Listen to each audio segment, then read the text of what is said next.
sebagai anak Papua punya kewajiban untuk membantu masyarakat Papua yang membutuhkan dukungan dari kita.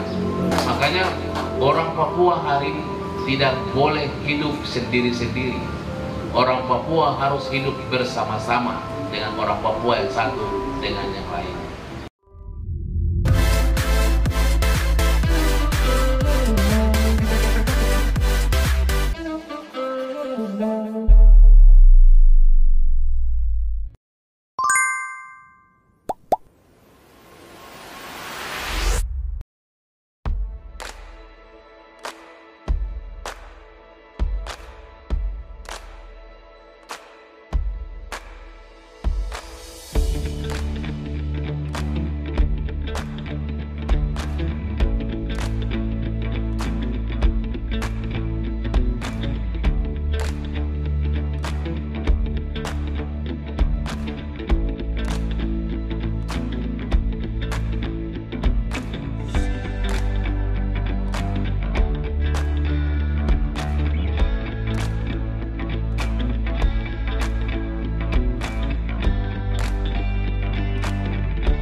Kita akan mulai dengan diskusi yang nanti langsung dipandu oleh Bapak Dr. Filippo Mahma selaku anggota DPD RI dan yang juga adalah Wakil Ketua 1 Komite 1 DPD RI di Jakarta.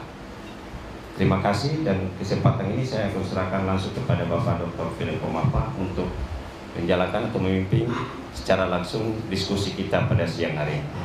Waktu di Shalom. Assalamualaikum warahmatullahi wabarakatuh. Salam sejahtera untuk kita semua. Yang saya hormati Ketua Dewan Adat Papua, Bapak Yanpir Tiaraga.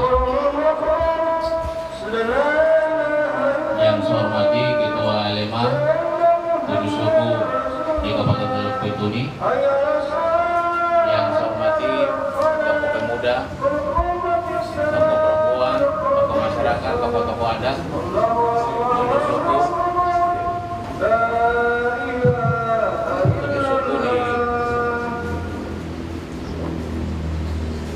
Kabupaten Teluk Bintuni. Saya ajak kita semua untuk bersyukur, memanjatkan pujian kepada Tuhan kita yang masih menjaga, masih memelihara suku-suku asli Papua.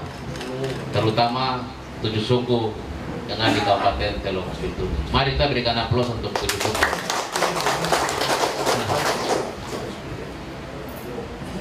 Saya izin perkenankan nama, walaupun Bapak Ibu saya yakin sudah tahu. Nama saya Philip Magma, salah satu wakil rakyat yang dipilih oleh Bapak Ibu semua di Parlemen Jakarta sebagai anggota Dewan Perwakilan Daerah Republik Indonesia. Terima kasih kepada keluarga besar 7 suku yang pada pemilu lalu memberikan dukungan kepada saya.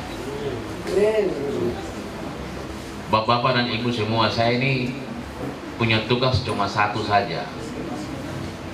Tugas saya itu memastikan bahwa hak-hak masyarakat adat tidak boleh diinjak atau terabaikan. Itu tugas saya sebagai wakil rakyat, sebagai pemegang kedaulatan rakyat. Maka hari ini saya datang ke sini. Saya datang ke kantor LMA ini, Pak Ketua, Bapak semua. Saya datang ke sini untuk menyampaikan sesuatu hasil yang positif untuk Bapak semua. Ya. Hasil ini merupakan hasil perjuangan yang tentu di zaman Bapak Wane di MRP sampai dengan saat ini Bapak Elima dong berjuang sana sini sampai dengan saat ini nih. Hari ini saya kasih jelasakan supaya Bapak orang tahu apa yang kita kerja di Jakarta. Pada saat perubahan Undang-Undang Otsus 2021, saya ketua tim penyusun undang-undang ini di DPD RI. Saya ketua tim. Dari semua rangkaian undang-undang ini ada pasal yang penting untuk masyarakat adat, pasal yang tidak pernah dipikirkan, pasal yang tidak pernah diusulkan dari kabupaten, pasal yang tidak pernah diusulkan dari provinsi, pasal yang tidak pernah diusulkan oleh MRP. Tidak ada pasal itu yang diusulkan. Pasal yang diusulkan adalah pasal yang saya sendiri ciptakan saat pembahasan di parlemen. Dan hari ini saya mau kasih tahu kepada Bapak dong semua, selamat untuk Bapak dong semua. Bapak dong tidak usah cari susah lagi, tidak usah berteriak kemana-mana lagi, tidak usah begini-begini lagi, Pak Ketua Lima. Tidak boleh lagi, karena barang sudah ada.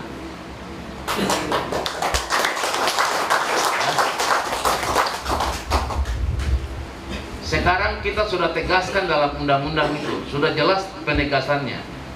10%, Freeport cuma 1%. Di sini 10%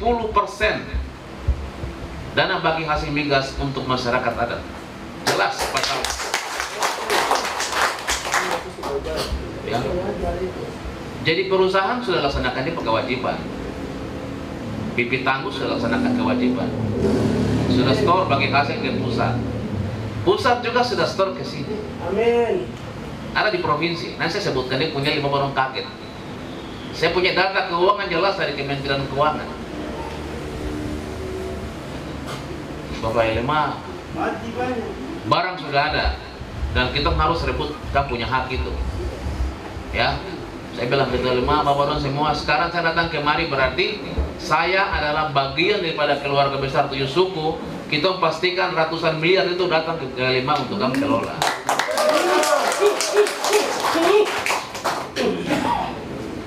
Karena ini bukan kita provokasi, tidak, tapi ini hak yang sudah ada dalam undang-undang. Hak yang sudah dalam undang-undang. Kalau itu barang yang kita orang pergi demo-demo, mungkin dia bilang saya provokasi. Tapi karena ini perintah undang-undang, sebagai tugas senator, sebagai wakil rakyat, sebagai legislator, sebagai pembentuk undang-undang, kewajiban saya untuk sampaikan kepada pemerintah. Ini sudah ada undang-undangnya. Uang sudah ditransfer. Sudah ditransfer kurang lebih 50 miliar tahap pertama. Ya, tahap kedua lagi transfer lagi. Tapi Bapak belum dapat, Pak. Nah, ini yang saya mau ingatkan Bapak dan semua, ya. Barang ini soal dapat itu kita harus kejar untuk dapat. Ya. Jangan sampai kita orang diam soal hak ini. Makanya Bapak Ibu semua, 10% itu dari bagi hasil migas. Bagi hasil migas. Dulu kan cuma kenal 70-30 titik. Dulu ya, sebelum perubahan undang-undang ini. Dulu cuma 70-30, 70 provinsi, 30 pusat untuk bagi hasil migas. Sekarang sudah tidak lagi seperti itu. Sudah dirincikan, kita rincikan dia di pembahasan di DPR. Ya, saya ketua tim, kita masukkan 10% untuk apa? Untuk masyarakat adat. 30% untuk apa? Untuk pendidikan. Jadi Bapak Ron semua, saya mau bilang begini, ini berkat Tuhan yang ada di depan mata, ya, untuk 7 suku yang ada di Bintuni ini. Sekarang Bapak LMA punya kewajiban, semua punya kewajiban. Kamu harus bicara barang ini. Jangan barang ini kemarin jadi membuat suku sendiri baku ribut sendiri masalah barang ini. Jadi harus ada musyawarah di sini. Ya, kesepakatan adat itu penting ada. Jangan sampai antara satu suku dan suku yang lain kemudian bentrok sendiri gara-gara kue, gula-gula kue ini. Nah, saya ingatkan bagian ini sangat penting. Ya, segera mungkin. Nah, itu yang saya ingin jelaskan kepada Bapak suku. Jadi tidak perlu lagi, sekarang tidak perlu lagi kita pergi mengemis-ngemis lagi. Tidak boleh. Ini undang ini sudah ada, sudah ditransfer, ya, sudah ditransfer. Saya sudah dapat dari Kementerian Keuangan. Nanti saya kasih Bapak dong pegang. Ya, sudah ditransfer ke provinsi. Sekarang barang ini tidak dapat. Kenapa sampai barang ini tidak bisa turun langsung ke masyarakat adat? Ini yang kita mau kejar ini. Kenapa tidak bisa? Saya sudah bilang ya, teman-teman catat saya kata-kata ini. Kalau pemerintah tidak distribusi alokasi anggaran kepada masyarakat adat, maka kita orang lakukan tindakan-tindakan hukum untuk mencegah mereka. Betul yang saya bilang. Kenapa? Barang ini kan tidak gampang. Mendapat 10% itu aja kita berlawan dengan teman-teman di dalam. Ya, saya bersyukur karena saya hidup di tengah-tengah keluarga dan saya paham betul tentang persoalan DPH migas. Sehingga begitu masuk di parlemen kita kejar dapat diterima 10%. Jadi kalau Bapak dong mau bilang kalau ada layar sini saya langsung kasih keluar. Dia punya data yang Bapak dorong harus terima dalam 1 tahun. Sekitar 130-an miliar sekitar itu. Nah sekarang kendalanya di mana? Ini yang saya mau cari. Saya besok turun dari sini ke provinsi. Saya mau panggil gubernur dengan semua ini. Kita emang ikut saya, kita bicara dengan kita panggil mereka, tanya kenapa? Ini kenapa? Masalahnya apa? Kalau tidak, ini tahun pertama. Kalau tetap tahun pertama ini tidak direalisasi, tahun kedua bagaimana lagi? Tahun ketiga bagaimana lagi? Ini kan masalah tetap akan bertambah terus. Tidak. Sementara Bapak orang di sini punya hak yang memang harus diselesaikan. Nah, jadi saya datang kemari, saya tidak mau bicara yang panjang lebar. Saya cuma mau kasih saja bahwa saya telah memperjuangkan 10% dana bagi hasil migas itu untuk 7 suku yang ada di sini. Saya bukan anak 7 suku. Bukan. Jelas, saya bawa saya kepala suku ikut, saya juga ikut. Ketua Dewan Adat ikut juga.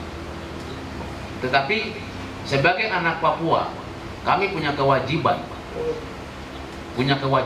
sebagai anak Papua, punya kewajiban untuk membantu masyarakat Papua yang membutuhkan dukungan dari kita. Kewajiban. Makanya orang Papua hari ini tidak boleh hidup sendiri-sendiri. Orang Papua harus hidup bersama-sama dengan orang Papua yang satu dengan yang lain. Ini yang saya ingin tegaskan, ya. 7 suku punya sumber daya alam ada ini. Tuhan kasih untuk 7 suku ini pakai hidup. Tapi ingat, berkat itu tidak hanya berlaku bagi 7 suku. Ingat saudara-saudara kalian juga yang membutuhkan. daripada tujuh, karena berkat itu akan datang terus ke sini. Ya, saya ingatkan bagian ini supaya keluarga besar tujuh suku ini besok kalau dana cair, kepala LMA tinggal di Jakarta. Nah, ini jangan, ya, bapak-bapak jangan sampai dapat uang lupa Tuhan, jangan lupa tentang berkat, tidak boleh, ya. Tapi sebelum itu saya harap ada musyawarah di sini. Tujuh suku ini harus kumpul. Saya besok ke Semuri untuk mubes di sana. Saya ingatkan, ayo mari kamu harus bicara. Jangan sampai barang ini racun jalan, suangi jalan. Tidak boleh. Ini itu masalah adat ini kuat. Harus bicara ini barang. Jangan sampai barang besok kita ketemu pemerintah bilang oke, kita sekarang mau distribusi.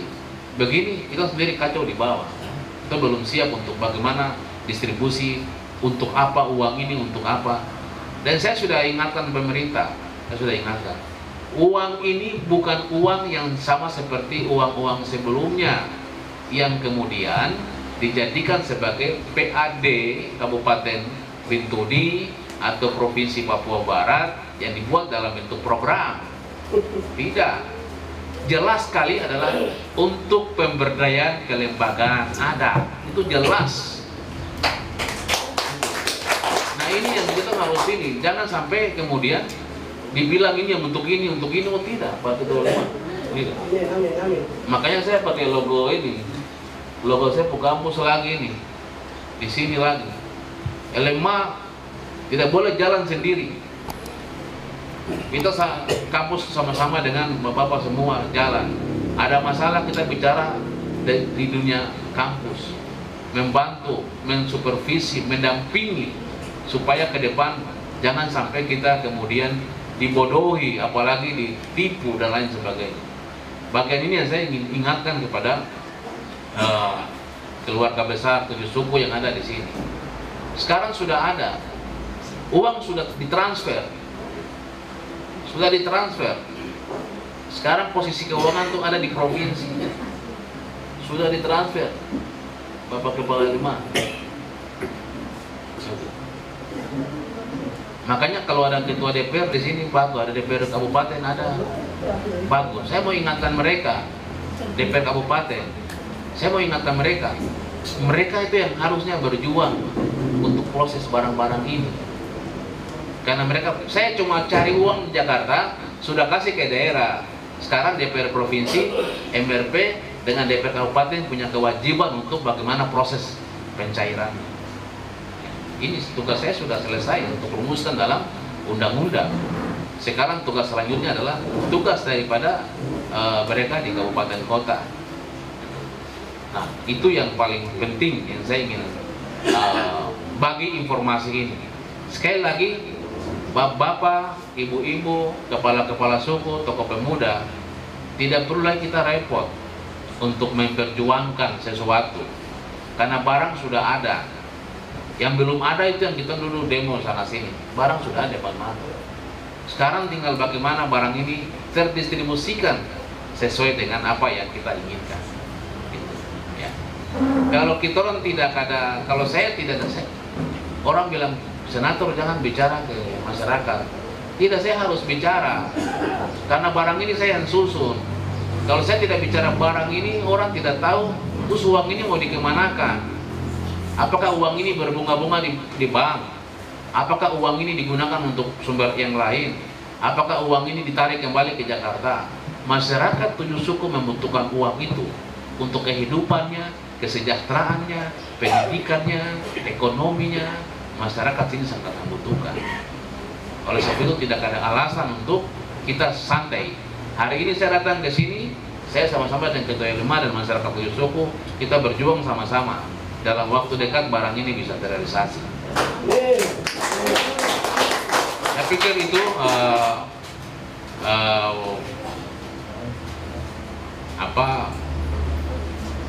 DBH Migas ya, DBH Migas yang merupakan hasil kerja keras kita semua dan secara langsung sudah tertulis dalam Undang-Undang Otsus.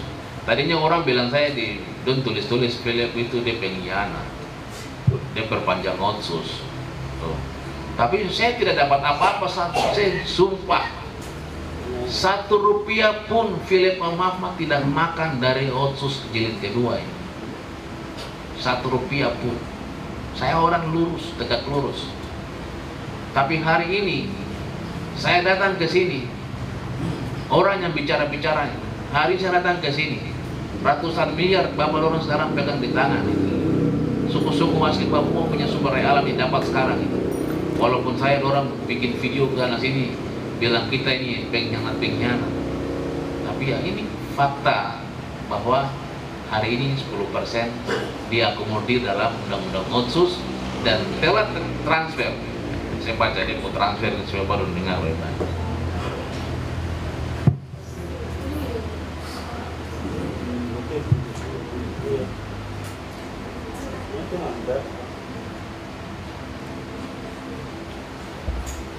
Tinggal kita orang besok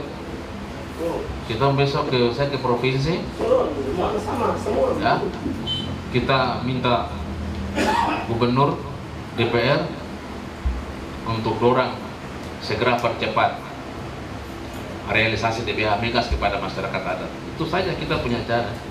Kalau tidak proses, saya nanti laporan di KPK.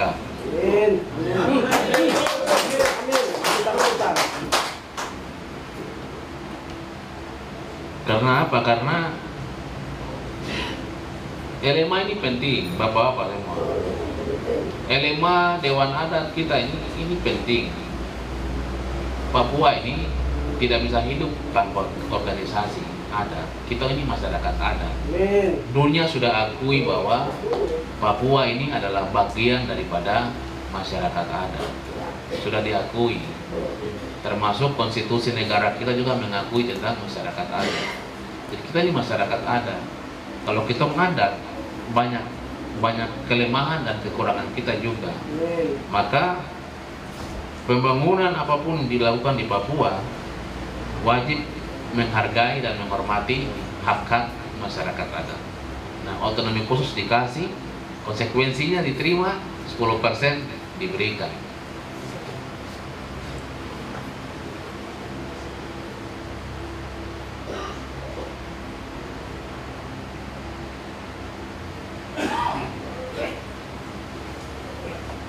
Jadi tahap sekarang ya, tahap sampai dengan semester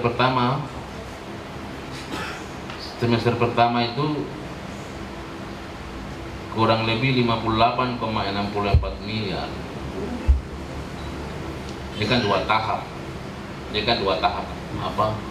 Dua tahap transfer DBH Migas kan 2 semester. Semester pertama. Jadi kalau kita hitung-hitung DBH Migas ini. Ya.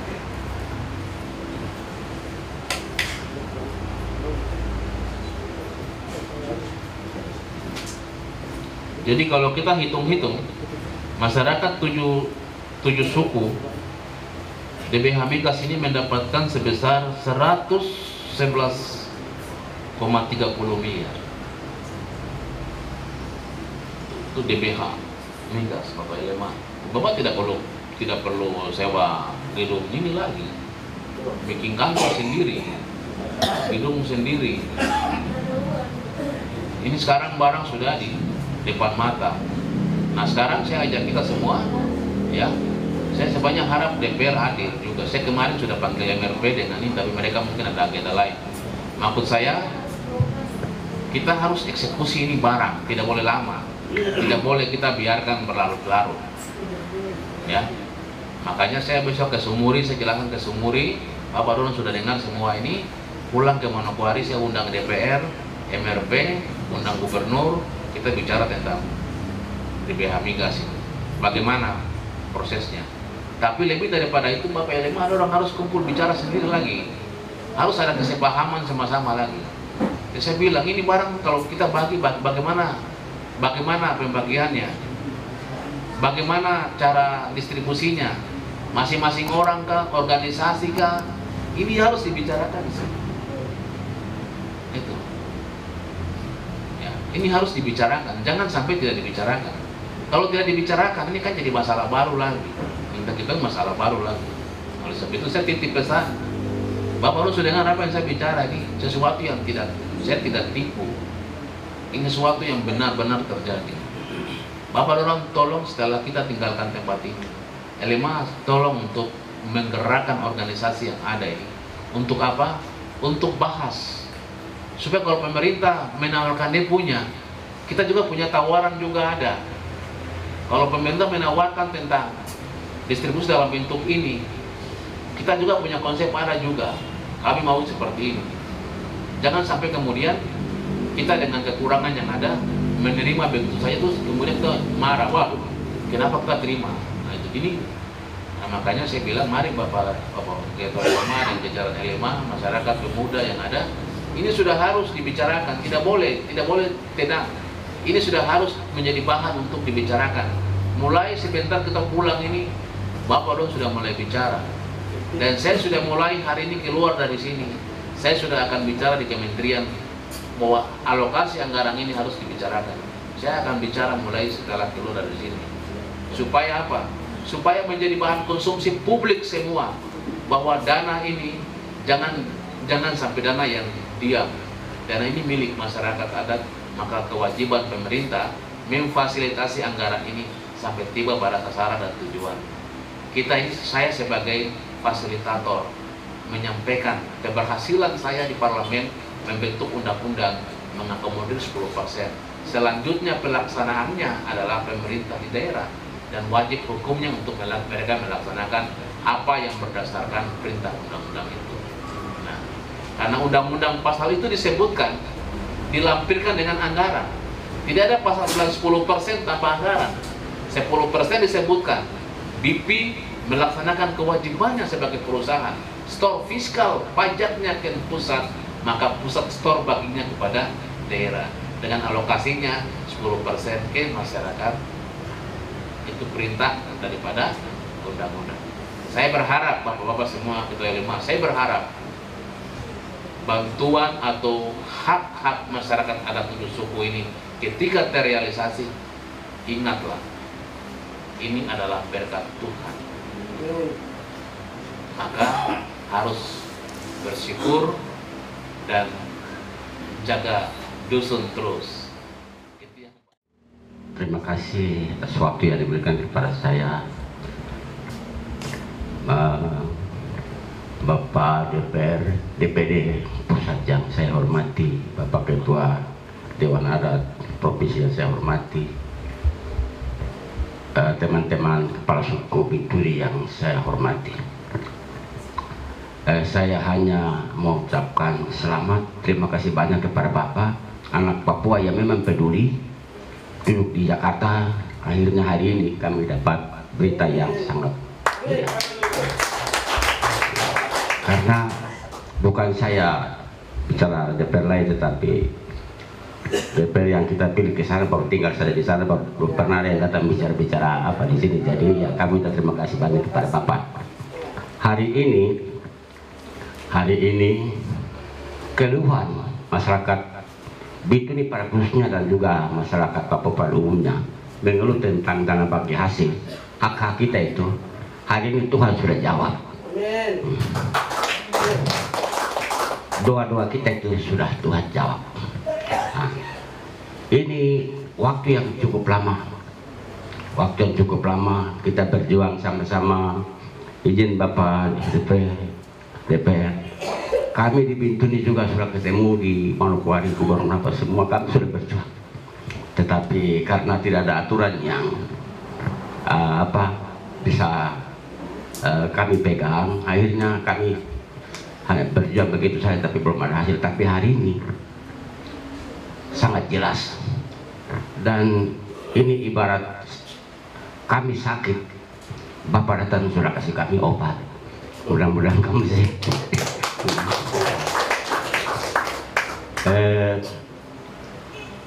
Inilah kita harap dari putra-putri Papua yang intelektual yang bisa duduk sebagai wakil rakyat yang ada di provinsi, kabupaten ataupun pusat, supaya lihat hal-hal begini. Kalau kita kerja tanpa ada aturan yang jelas, itu yang nanti susah bagi rakyat. Kalau begini kan aman-aman saja, aturan yang sangat jelas, kita kerja sesuai dengan aturan yang sudah ditetapkan. Dan ini saya sangat bangga karena Bapak perwakilan kita ini, Wak Mahma ini, dia yang cetuskan bagaimana aturan ini bisa jadi. Dia jadi ketua dan dia tetapkan menjadi undang-undang. Dia datang lagi ke kita untuk sampaikan. Terima kasih banyak Bapak. Kami LMA 7 Suku, kami siap kalau ada panggilan untuk kami sama-sama Bapak untuk memperjuangkan ini. Kami siap kalau ada informasi dari Bapak ke kami siap ke Manokwari dan kita duduk bicara sama-sama. Kita menjaga hal-hal yang tidak kita inginkan bersama. Kita menyuarakan hak dasar kita. Nah, karena begini Bapak, kami di sini itu tidak tahu dari kami bicara begini. Kita punya minyak ini kasih makan dunia, kasih makan negara, baru kita kabupaten miskin nanti. Kenapa bisa begitu? Saya tanya orang-orang pintar, bagaimana? Baru kita mau kasih kembali barangnya dengan cara apa? Hari ini Bapak datang bicara sama kami, jadi kami di Bintun ini bukan sudah tidak ada harapan lagi, tapi kami sudah ada harapan. Ke depan ini ada harapan. Saya tidak bisa bicara banyak, hanya saya sampaikan selamat datang dan terima kasih banyak kepada Bapak. Yang saya mau sampaikan kepada semua masyarakat, Bapak dorang ini sudah bukti, jadi kalau dong maju DPR lagi kita pilih dorang. Ya karena dorang yang datang bawa hasil, jadi ya. Jadi Bapak kami nanti bicara, kalau sudah datang kasih bukti begini ya, kita berlari ke mana lagi. Jadi saya pikir itu yang saya sampaikan. Mungkin pelayanan di kantor ini tidak terlalu sesuai dengan apa yang kita harapkan, namun memang keadaan kami memang begini, jadi agak kurang, mungkin ada lebih ya. Kita tahu hanya toko sabu, jadi kita makan orang pukul nasi saja orang. Oke, Bapak terima kasih, Bapak Ketua Lembaga Dewan Adat, terima kasih banyak atas masukan yang tadi memberikan kami semangat. Mudah-mudahan ke depan ini kita sama-sama berjuang. Kita antara Papua jangan dulu mengeluh, tapi berjuang supaya kita menerima hasil. Terima kasih, waktu saya kembalikan.